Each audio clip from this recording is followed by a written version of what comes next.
8:31. Thanks for coming. Good to see you all. I will go ahead and call this meeting to order and ask for approval of the agenda. Can we amend the agenda so yes. we include Mark Miller's quarterly report on economic development? Yes, please. How about we go 7.5 on that? That would be awesome. Thank you. Is that good, Mark? Absolutely. All right, cool. Thanks for coming. You will need to ask for a minute, I think. I'll make a motion to approve the amended agenda. Thanks, Bill. I'll second. Thanks, Jody. Any discussion? All in favor? Aye. Opposed? Motion carried. Thank you. Item 3, public comments. Thanks for coming, everybody. Any comments? I think we have another opportunity at the end of the meeting as well. So, thanks again. Moving on, approval of minutes from January 12th, our regular meeting. I make a motion to approve. Thank you, Karen. What's that? Thanks, Kelly. Any discussion, questions? Hearing none, all in favor? Aye. Opposed? Motion carried. Thanks again. Morning, Jeff. Morning. You walked in just in time. Beautiful. You have time? Or do you want to, can you go now? Yeah, whatever you got. Cool, thanks.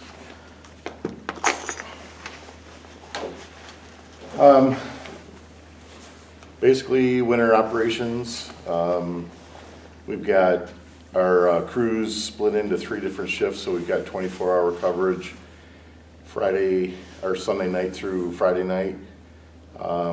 Helps us get a break on snow events and cleaning the downtown and stuff. So when we've got weather like this, we're trying to take advantage, and we've pulled all the downtown benches in. We're doing a complete rehab of those. Probably about 60-70% complete so far. So guys have done a nice job making a push on those. I was a little bit late because I was listening to a report. We've got some people sleeping in one of the bathrooms right now and have the police coming down, but and then I would take any questions you have. The bathrooms closed after a certain time? They do. They electronically close, Okay. but people get smart and they figure out they can get in a minute before, and Yeah. it's nice and warm in them. I have seen a couple of people living in their vehicles and using the bathrooms and stuff. Yeah. It's heartbreaking to see. And the 2 that the marina and the one by Goodies are the only 2 that we keep open during the winter. But it's actually a year-round issue. Yeah. Any questions for Mr. McCullough? Okay, thank you. I'll be here if you need anything else. Appreciate you coming. Item 6, financials from January. Christina, anything to cover on these, or? No, everything's going well. In most categories, we're within budget. We might have to move a few dollars around a couple of lines, like the county, and we'll have to move those to back forward for counties. That was in the last budget. But otherwise, everything's looking on target. You do have a budget to actual report. As of today, remember, we still have 5 more months of spending for this year. That's through December. Your budget to actual, however, is now through current. Okay. So your December financials for January, sorry. I'm putting this backwards. Your January financials are though, but that's through current. Yeah. So, Okay. Any questions? Let's see here. I think I'm up on this budget discussion later, so I'll just save it for then, but for next year. Okay, thanks, Christina. I would entertain a motion for approval on our current financials. I'll make the motion. I'll support that. Annie and Karen, thank you. Any discussion? All in favor? Aye. Opposed? Motion carried. Thank you. Director's report, Christina. Yep.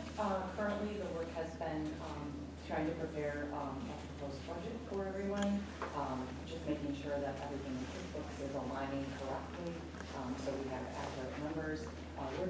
website, making sure that we're up to compliance on what needs to be there. We have a couple items left on some reporting that has to be there moving forward. That was changed as of January 1, 19. And so just kind of working through those, finding out what some of the documents are and getting those loaded onto the website. But the website's looking cleaner and it's getting much more up to date and streamlined. We have linked directly to the Chamber's Economic Development page. So if investors are looking to invest, then they can get all the stats and statistics right from that website because it's all been modernized. And so I think that is a really nice move. The newsletter to the downtown district will go out in the next 2 weeks. We'll talk about dumpsters and outdoor permits and the spring planters and benches and things like that. So, and then some current future event dates. Okay. So yeah, that's what we've been working on currently. And then I've got insurance quotes coming, website quotes coming, and stuff like that. Any questions? Thanks, Christina. Um, Okay, go ahead. Sorry, Mark, I was going to skip ahead to budget, but I forgot that I wrote you in here. So now's my time. Okay, very good. Good morning, everyone. It's part of our contractual obligations to give a quarterly report. I'm here to give you a quick rundown of things that are happening with economic development in the district and on your behalf. I want to start with something that's not in the district. Just out of consequence here, or out of sequence. But 2 weeks ago, last week maybe, City Council approved the final step for the Hampton Inn on the Lake Shore. I want to thank, since he's here, Councilmember Dabrowski for his aye vote, but also want to acknowledge that City Manager Bill Gamble did a lot of legwork to help with his staff to get that through, because the abatement was important to have a successful long-ranging business. So Bill did a lot of work on that, so I want to say thanks to Bill for that. Now, why does it matter to you? As a result of that vote, the rest of my week was fairly busy fielding phone calls. Fielding phone calls from people who read that news or heard the news and were interested in downtown. So that tourism infrastructure that we need to work on and work, as I'm supposed to work on your behalf on filling vacant buildings and bringing more businesses to downtown, that's happened as a result of that. And so when you look at investment like this college, the future Gateway project, and the Lake Shore, that's generating a lot of buzz and making my work a lot easier. So I just want to share that with you because we don't have defined districts here, even within the county. We need to get rid of the thought that something in Calava is not going to impact Manistee and vice versa. So a rising tide lifts all boats. Next, I want to talk about the Gateway project. We continue to move forward on the brownfield work. There's a lot of details there. There are twice a month, almost weekly, coordination calls on the brownfield work, but that is moving forward. It is complicated, but we expect that sometime in 2022 we'll get through the approvals and get the state agency approvals and move forward. But there's been a lot of positive stuff on that, and the grants have come through from MEDC to assist. So we are moving forward. So that does occupy a bit of my time. On Frcanos, another priority project. Ted is moving forward with his general contractor, Rick Slater. They have been able to get some of the equipment they need. A lot of their delays have been related to back order of certain types of equipment. Freezers being one of the primary functions. You can't have a pizzeria without a freezer. And so Ted is here almost weekly, overseeing things, and so we get to talk quite a bit. He's looking for a May open, and and he's been on Facebook to put that out. We have provided assistance. The city planning administrator, zoning administrator has been very helpful getting things in line. We want to thank Jeff Cool over there. He's been helpful with your site reviews because everybody has to review a lot of those site plans. So that all has been positives moving forward. The next thing is a little bit of will be news tomorrow, more than likely. We'll be informing city council members today and putting a media release out that there is a new program a new round of a program from MEDC called Match on Main. It is a reimbursable grant program up to $25,000 for a business to do improvements to the white space or to the facade work, outdoor expansion, anything along those lines. Manistee, the city of Manistee, is eligible for this grant program because we're part of the Redevelopment Ready Community Program. So all of that work is done up front to prioritize sites and work with MEDC to have the right zoning ordinances that bring green light and move development forward. That all pays off with things like this. So I will tell you, it's been kind of a quiet victory. You might have read it in reports to you, but there was a round of Match on Main in the fall. We've worked through our business retention visits to find businesses that were looking to expand and found one that was ready to go.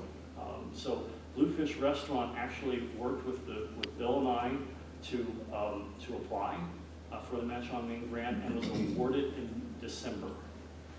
So Connie has plans to expand the deck outside and basically double the size of the deck so they have more seating capacity and put in natural gas features to heat the deck. So you have the ability to move into the colder seasons but still using that outdoor and create some really interesting features. We're going to have this application process that we will work on, and the applications are due in to MEDC through the city of Manistee on March 9th. So we have about 3 weeks to generate interest, see if there's any interest, see if anybody has the plans and the ability to go forward with available cash on their part, because it's a one-to-one match. So we will do that and work through that, and that will be part of the work I do for downtown, because downtown and the US 31 corridor are the only eligible places that businesses can apply. Also, within the last quarter, I just want to point out that some of my work downtown was spent on an EDA grant. You may have heard about this already, but the city submitted a grant to the federal agency called Economic Development Agency for improvements of the Riverwalk. Now, I played a small role. The gentleman to my left played a humongous, large role, along with Sean Middleton and Spicer, and the city engineer and others. It is a heavy lift. Do not think that an EDA grant is an easy thing to do. But the city and city engineer did a yeoman's work of getting that off and in time. Kelly, I imagine you probably had a lot to do with that too, so thank you. I know you did. The DDA for the match. Yeah, the DDA, yeah. Thanks, Bill. I can't thank everybody, I try. So that was a large bit of work. Hopefully the EDA will come back, but it was a very competitive grant process and a very small pool of money for the entire state and the entire region. Mark, what was the final requested dollars on that? It was $1,090,000. So Thank you. $850,000 staff and $240,000 for the So, then the last thing I'll mention is, our contract talks about the fact that we've done an entrepreneurial day and then we do this, trying to get the sites filled for downtown. Obviously, a lot of this stuff is extra and is covered by the city contract, county contract, and the private sector contract, but one of the important pieces that the city has in their contract are business retention business. I have been trying to do as many of those as I can because the response to my requests in the summertime are not as high. So we try to do them in the winter. We've done a number of them downtown in the last month or so. And by and large, folks are fairly satisfied with where they're at. And that they have survived, weathered the storm of the pandemic, and are moving through and looking forward to next summer. So I've had, I think, 8 in the last month. So you should have that in your monthly report. The majority of those were downtown. So I think we were in contact with those folks, and things seem to be going well. I'll stop there. That's lengthy enough, but there's a lot of work going on, and our downtown is a key to our economic success, and so it's important to focus on this area. And I appreciate your support and the ability to work with all of you to try to accomplish these goals. Can you tell me a little bit about the old football? Yes, ma'am. There is a developer there named Kevin Schaefer. We've been in touch with him. He came in with a really solid set of consultants, knows what he's doing, has a track record of historic preservation renovations. In fact, that's what he focuses on. That's what his consultants focus on for decades. They have that much experience. They don't need a lot of help, but they are going through right now. The phase is they've got site plans for 15 one-bedroom apartments. So the top floor and the rear of the back floor is allowed under the downtown ordinances. They're looking for one large tenant to cover the front. It could be a convenience store, deli, grocery store, that sort of thing. But they haven't quite gotten to where they need to do that recruitment. The chamber's done a little bit of help with that regard to try to find some people, but the truth is that until they get all the construction quotes in and do their pro forma to figure out what they're going to make and what they're going to need to make in order to make everything work, they won't be doing that sort of recruitment. The other thing too is that when they get that pro forma done, they're going to look at what are the necessary incentives to accomplish the work. There's easily $1 million worth of work to that building, easily. And so how are they going to pay that off and satisfy the banks that are in their capital stack? That would be a question where they may come back to the city to ask for certain types of abatements. Already been pre-approved for by the city assessor for an OPRA, an Obsolete Property Rehabilitation Act, but they don't know if that's the right fit for what they need to do. It also has to match in with all the other programs at the federal level they may apply for, like historic preservation tax credits. So the good news is that with all that complexity, they have their ducks in a row, and even though they have to go to the feds, and that's usually a 2-year process, they're going to be able to do that simultaneously, and they know how to do that, assuming some risk, which is important to realize. They'll assume some risk in doing that, but once they get started, it could be an 18-month build. So does that DDA stop right there at that corner? It does. Okay, all right. And across the street? Okay. All right. That is the last property to the north. Yeah, I was trying to figure where that old laundromat was at. That's Out of the district. Yeah, that is up for sale, Yeah, and and they gutted it though, right? I'm pretty sure they gutted it. there's been some work in rental units, and I'm not sure if those rental units are allowed or not, but they were there. Yeah. And I toured that with one of the previous owners before she passed. It's not as gutted as you might think, Oh, all right. but there's opportunity there.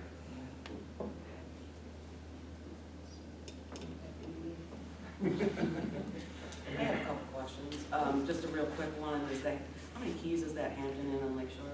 How many rooms? Keys, yeah. Keys, rooms. Not the hotel suite. Rooms, I'm sorry, rooms. rooms. So there will be 102. Okay. Now, it may be 101, but if I remember right, it should be 102. 100-ish. Yeah. Oh, yes. Oh, it's a little bit over 100. Okay, thanks. And then the second question I had is, and I don't want to put you on the spot, so I apologize, but is there any concern about the bridge work and the brownfield work? The timing, yes, yeah. The answer to, there has been discussions on that. The answer to that is no. Okay. It should be staged at approximately the same time. I have fielded business, people who are interested in buying buildings downtown, concerned about what that might do to the traffic flow on River Street. I don't imagine there will be any concern. Jeff, correct me if I'm wrong, but what have you heard?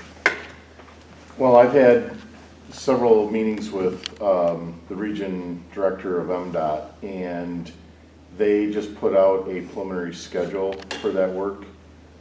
It's not something that they're ready to share publicly, but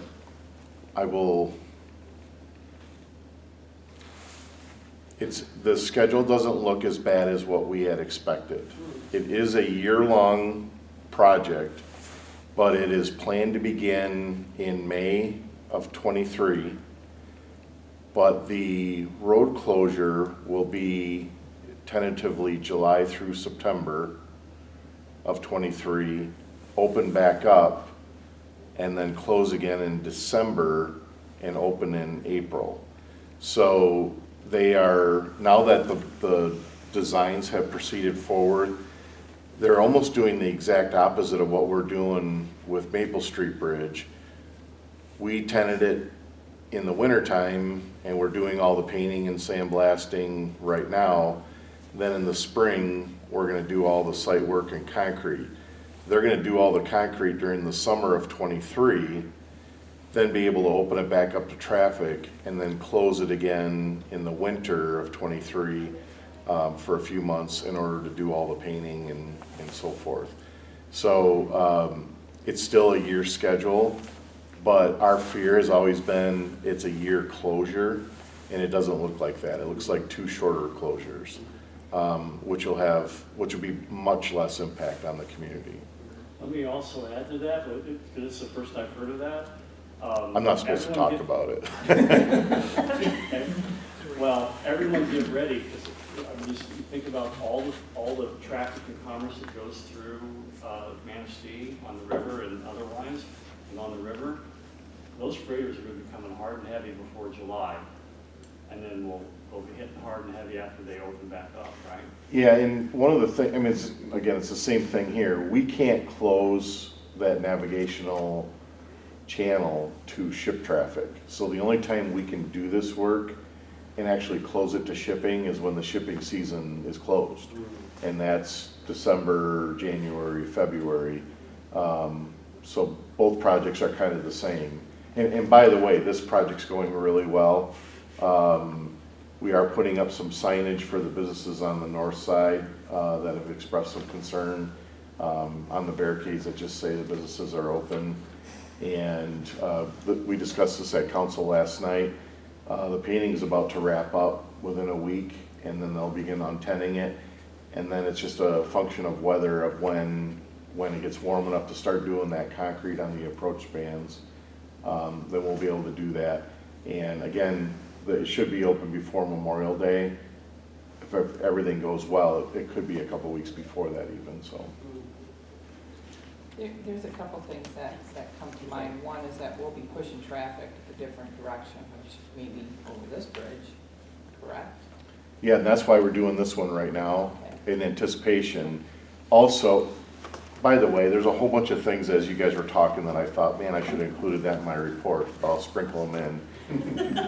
We are also reconstructing Memorial Drive this summer.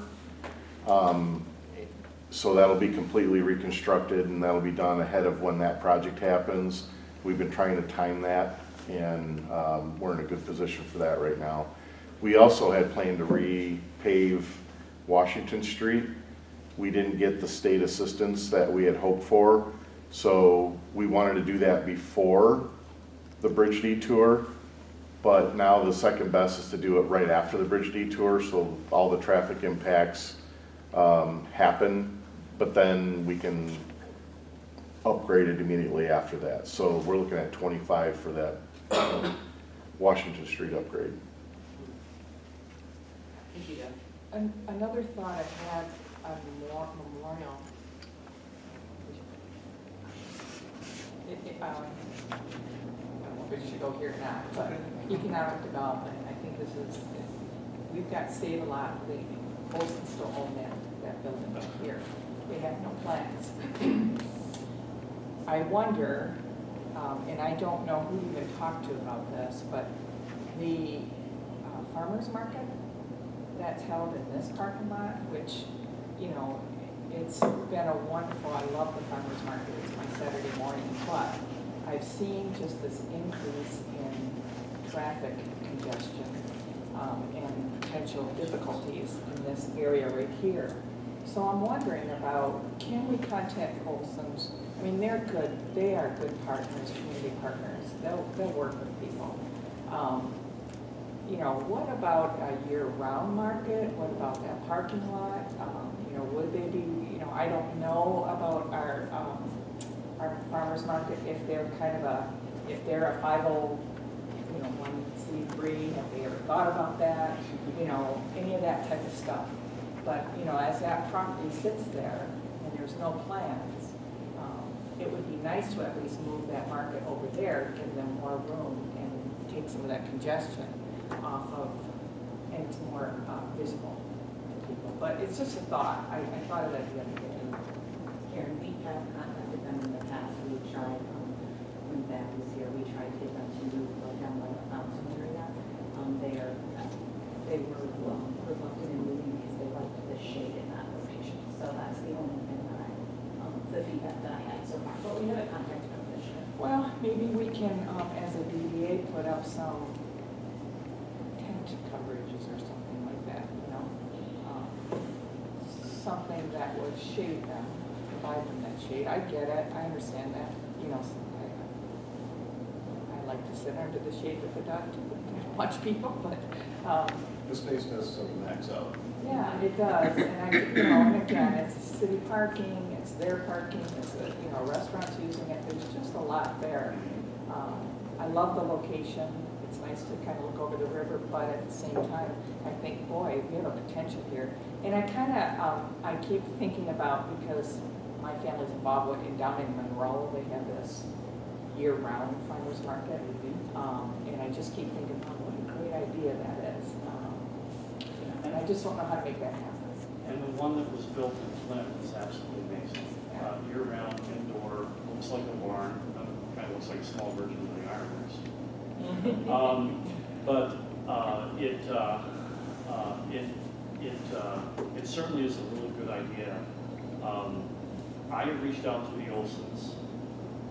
You've made contact with them. It's still a full business venture, and I think that they're looking at leasing. So, and there also will be a package for license involved that they still hold. So I think that they probably need to recoup their money from the land holding and license, but I think it's worth exploring more with them. I would certainly like to sit down and talk with them if I get an audience.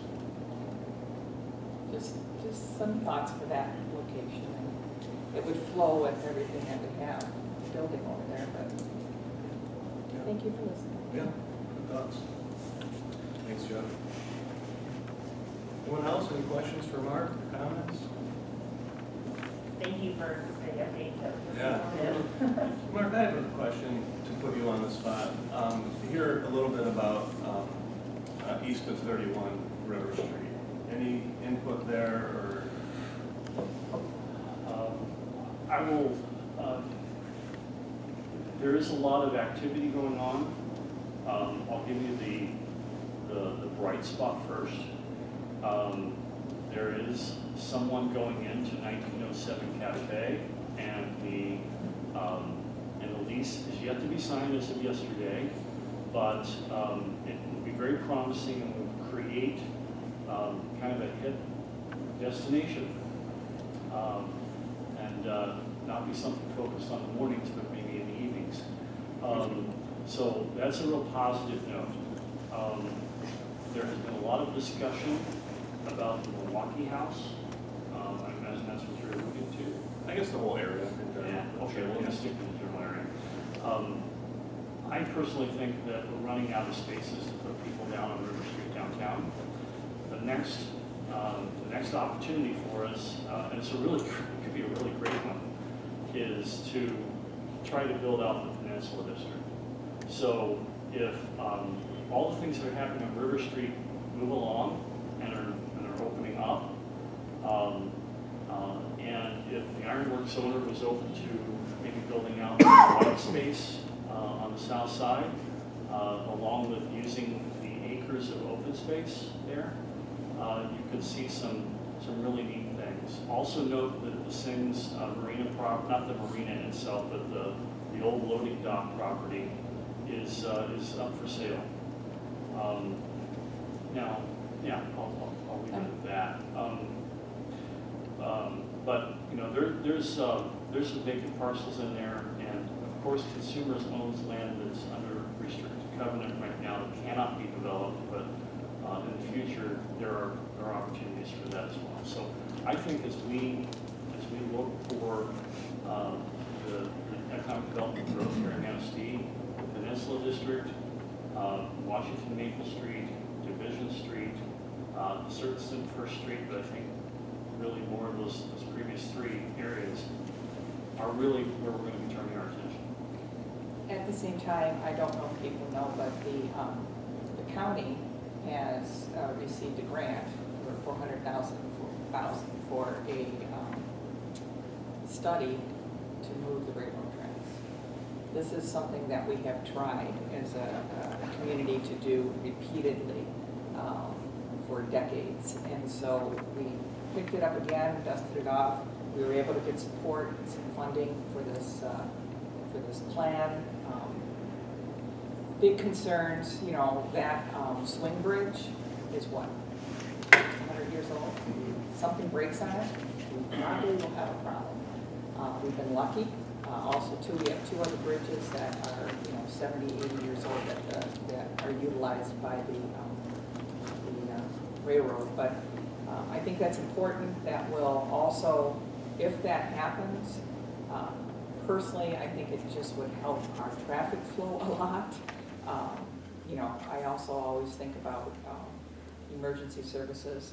That has always been, years ago when I worked out at the hospital, that was always the biggest concern is you got two trains, and yes, they will, uncouple and, let the ambulances through, but that takes time. But the other thing too is that peninsula will now have a sister across the way if all that happens. That swing bridge is great. I don't know if they'd even allow it for human traffic, but that would, depending on how old it is. But just some other good things that could really change the community for the best. I partially asked just because the DDA district goes up to Jones, and we don't talk about the area a lot, and there is some focus there, so thank you. Someday. Mark, were you able to update us on the Milwaukee House?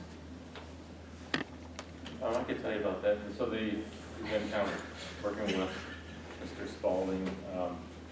He had emails back and forth yesterday. I think it's been, we're trying to get, he hasn't been submitting plans of zoning, so I'm trying to make sure everything's in line before it goes over there. I think it's just kind of been a contentious issue, but we're trying to work through it with him, just make sure he needs the parking, we want to get him what he needs. And it does need to go through a review process, but I'm just trying to make sure that, if there's something we can compromise on, we're doing that. So I think that's kind of where it's at right now. I think some of this bubbles up because zoning and planning has all changed. The city, we're working with the city, the county's working with the city, and it's all changing, and we're putting things back where they should be. And so that's probably why it's bubbling up a little bit. And Bill says they're working through it, but And the big thing was that we did change that lot coverage definition to the parking lots, and that kind of led to, I think it all started from an area that, a house paved around Maxwell Town. That kind of, like here it's 100% you can have lot coverage on River Street, but in other areas it's kind of, you want less density and you want to manage stormwater. So that was kind of the reasoning behind it.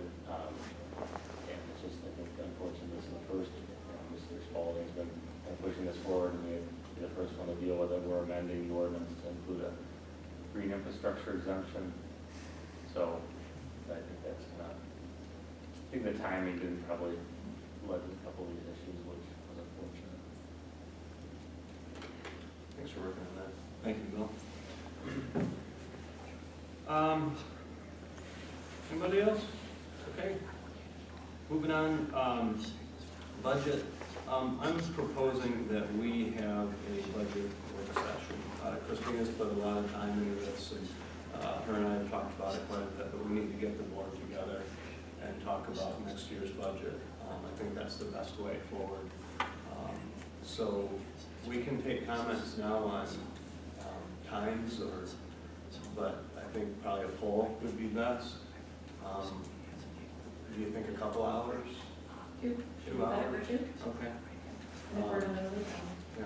Great. We don't have everybody here. Is there a consensus as to time of day? That would narrow it down a little bit. Mornings, afternoons, would you like 8:30? Wednesdays at 8:30 are great. Okay. I hope, or Tuesday mornings are great. Okay. Mornings, okay for you, Bernie? Are afternoons bad for everybody? Okay. So later. I mean, if we did afternoons, but, yeah, Wednesday, Thursday, Friday, typically are good. Okay. Okay. I will throw that out. Except for the first Friday of the month, which is countermeasures. I will throw out maybe some Wednesday and Thursdays in the next 2 weeks and see if we can, Okay. have consensus. Yeah. Okay, Look I'll at try and that. have that pulled out today or tomorrow. Okay. So we can put that set. Great. And then you have, just some information for you to start thinking about the budget and seeing where we're at. And if you have any questions, feel free to let me know. Put some notes in blue, just to hopefully be helpful to you. But if there's anything else you need before the meeting, don't hesitate to email me or call me at 5. Got it. Okay, thanks, Christina. Public comment. Go ahead. Good Wednesday morning, everybody. We're 2 of the 3 peas in the pod. I'm Libby Zilke.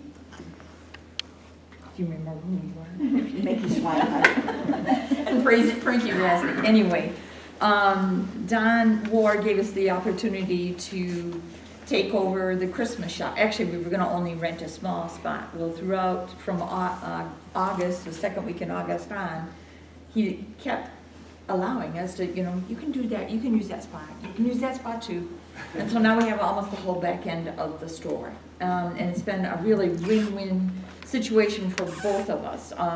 We sell Michigan-made products. We have 30 plus vendors within, most of them are from here in Manistee.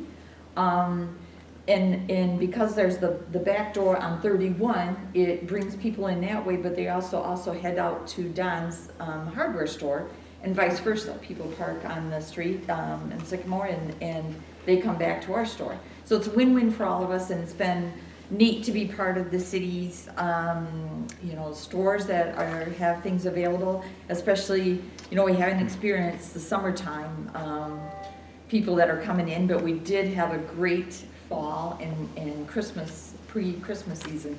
So we just wanted to say thanks to the community and thanks for allowing us to be part of it. So. Welcome. Thanks for coming. Frankie and Libby. Libby and Mickey. And we are, just a little note. We come from a family of 11. There were 3 girls, a boy, 3 girls, a boy, 3 girls, and we're the middle pod. So that's thus the name, 3 peas in a pod. So, yeah. Well, thanks for sharing. Appreciate it. Anyone else? I've got a couple things. One from Christina's update.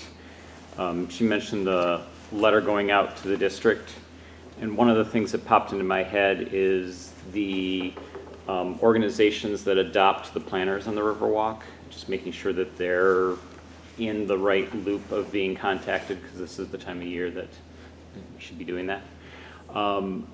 Number two is, I was surprised there was in the meeting no update on kind of your long-term planning and, you know, where you're going with some of the big projects. And I was just kind of curious as to where that was standing, because previous meetings, it seemed like there was a lot of impetus to get going quickly, and having not a single word mentioned about it was surprising. Can I ask specifically what larger projects you're referring to? Well, streetscapes and Riverwalk and basically all of the kind of bonding and all of those types of things that I think there was going to be a committee on that and things like that. So, Gotcha, okay. and there was a third thing, and the third thing is actually wearing my different hat is a little bit of a CVB update. So as the board is probably aware, the CVB has been working without a director since last summer. We've just engaged with a nationally recognized recruiting firm to basically recruit into that position. We're really looking for a caliber of individual with more of a national-wide search, different than the organization has done in the past. That's really just starting now. We hope to have that person in place by this summer. So,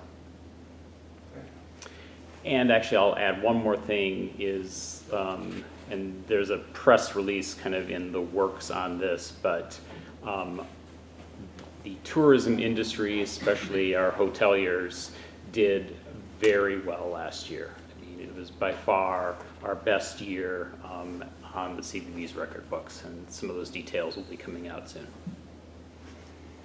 Thanks, Barry. Anyone else? Thanks, guys, for coming. Moving on again to board member comments. I have a couple things. I had a meeting last week with several individuals from the county and the city. Who else, Bill? Planning Commission, Chamber. Yeah. It was a really good meeting with a lot of people that hadn't been in a room together before, and just there's a lot of crossover in what we do between DDA and county and zoning and chamber, and it was a little bit of a meet and greet, but it was also to try to understand everybody's roles, and it was enlightening to me. And there wasn't an agenda, it was just to kind of understand who some of the players are and what their roles are, and how we can help each other out when things arise and that sort of thing. So I just wanted to report on that. And then, I think it was a week before last, we had a meeting with the Sleigh Bell Committee. The meeting was with Stacy, the chamber director, me and Jody on behalf of the DDA and the Sleigh Bell Committee, and trying to figure out the best way to move that event forward. And so we'll continue talking to, working with that committee. Just got kind of a scope of work a couple days ago from the committee, and we're hoping that we can get some more community partners involved in that event and process. So that was, I would say, constructive, and we'll continue to move forward on that. That's all I have. I wanted to ask a little bit about downtown. Where are we with the two buildings that still have painted chipboard on there? Does anybody have any updates, or, you know, I walk by them all the time. You know, here comes summer, and here comes big scaffolding and everything. I don't have anything official. I just because I live downtown now, they work regularly on it, and I think some glass has been put in. But I could ask them, you know. But I see regular work on that. But I don't have anything observations. You know, I walk, like I've said before, every night, and you know, this building right here across the street is beautiful work, gorgeous work. I just would like to see them turn into something. I've been watching that for a long time. So I've offered on 3 occasions to sit down and talk about the future vision for those buildings. I have, and the response is we have a lot of work to do, we don't have time right now.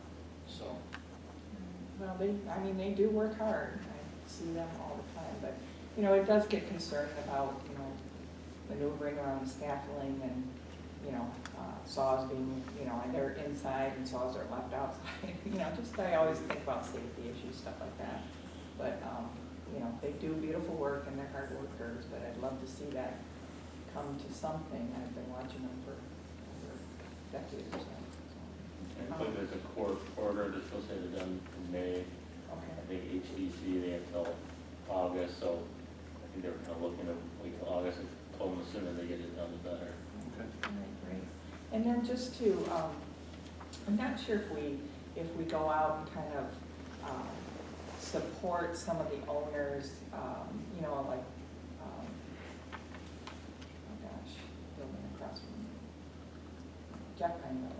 Oh, It's like the front is kind of the peel and paint, and, it's like, do we go out and say, hey, we do have some assistance for you if you need it, if you'd like a new front or a paint job or something like that. I don't know if owners have the ability to, if they don't have the ability to do it on their own. I don't know if we approach people.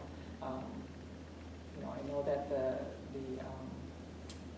furniture redoing company, Matheson's, has moved down here. I see bricks starting to get piled up, and, it's like, what can we do to kind of encourage people if they need some help or if they need assistance, we can help them.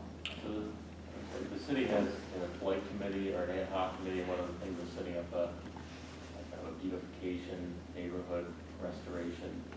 And so we're building a committee, and part of that's going to be maintaining a list of volunteers, hosting a national service day, but also like you said, kind of that they need help, and then having a service member as part of that, whether it be the JCs or something like that. So if it's something, like elderly person who can't paint their house, maybe that's a service day project. So it's just kind of another way to approach it, as opposed to just enforcement and tickets and warnings and things like that. So that's actually on the next council agenda to establish that committee. Great. We can also look at bolstering the facade grant program when we work on budget too. Christine and I have talked about that as well, so. And the match on Main that Mark Yeah. reported. Absolutely. Yeah, good point. gotta complete the work within 6 months though. We'll see what happens. I'll make sure that Yeah, it's that just, this newsletter just as a reminder to. Just remind people there's help out there. Thanks, Karen. Yep, no problem. Anyone else?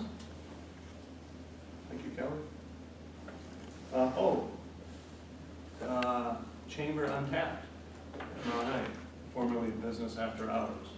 This month, or this quarter, there's 5 downtown businesses that, 5 or 6? 5? 5. That are, Six. 6, including Yeah. Inside the Brewery tomorrow at 5:30? Yes, no, 5 o'clock, 5 to 5 7. o'clock. Mhm. Okay, so, yeah, sponsored by 6 downtown businesses, so should be a good time. Yeah, come if you can.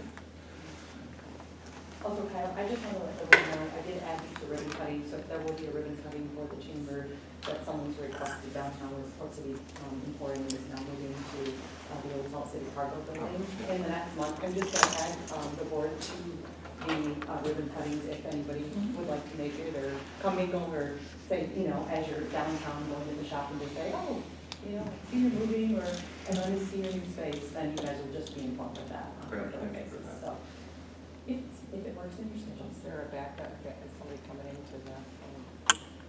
I haven't heard yet. I don't know, Mark, did you hear any updates on, I think it's still in another great building. Yeah. All right, I would entertain a motion to adjourn. Motion. Thank you, Karen.